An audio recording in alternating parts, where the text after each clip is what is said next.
Hello everyone!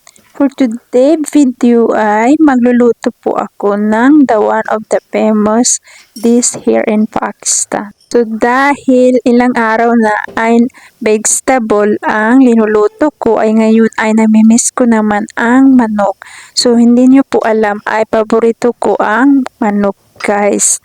At ayun nga sobrang namimiss ko yung karahi nga guys, at isa ito sa paborito kong dish ng mga Pakistani ay ang karahi at kurma. Sobrang sarap po guys, lalo na kung masarap yung magluluto, di katulad ko. So alam nyo naman na bago pa lang ako dito, tapos ayan tinatansya-tansya ko lang yung nilalagay ko guys ng mga spices.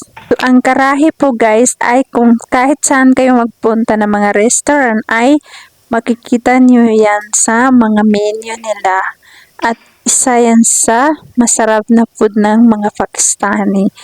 At kung magkapunta kayo dito ay itry nyo yan kainin guys, or may makikita kayo mga Pakistani restaurant ay itry nyo yan siya i-order kasi masarap po yan siya. Kung sa atin ay parang medyo kahawig siya ng adobo pero iba yung lasa. Ayan, nakikita nyo yan, mga spices pa lang yan, hindi ko pa nalagay yung manok guys.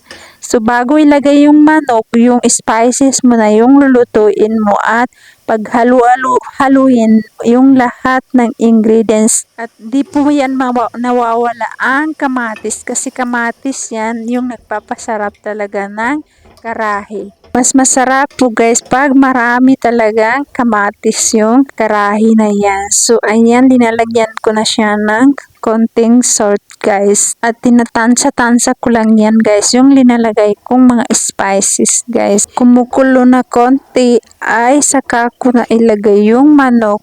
So ngayon ay takpan muna na natin ng mga ilang minuto at mamaya bubuksan na natin kasi medyo naluto na yung mga ingredients. Pagkatapos ng mga 1 to 2 minutes ay bubuksan ko na yan siya guys, at saka ko naman ilagay yung manok, at maglalagay ako ng mga 3 baso na tubig. So after ng 10 minutes guys, kasi tinimer ko siya. So ayan, bubuksan ko na siya guys. Try ko na guys kung luto na. At ayan naman, hindi mawawala sa amin dito ang roti. At ayan na nga, luto na ang aking karahing manok or chicken karahi. So ayan siya guys, sobrang sarap yan guys. Ayan na po yung chicken karahi natin guys. Sobrang sarap po guys, kahit di ko pa natikman.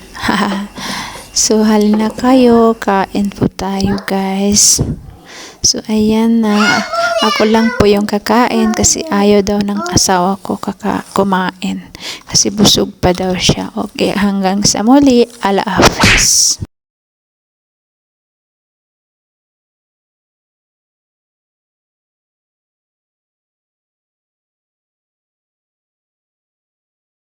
At ako lang pala yung kakain kasi tinanong ko yung asawa ko ay hindi daw siya kakain kasi nag-breakfast siya.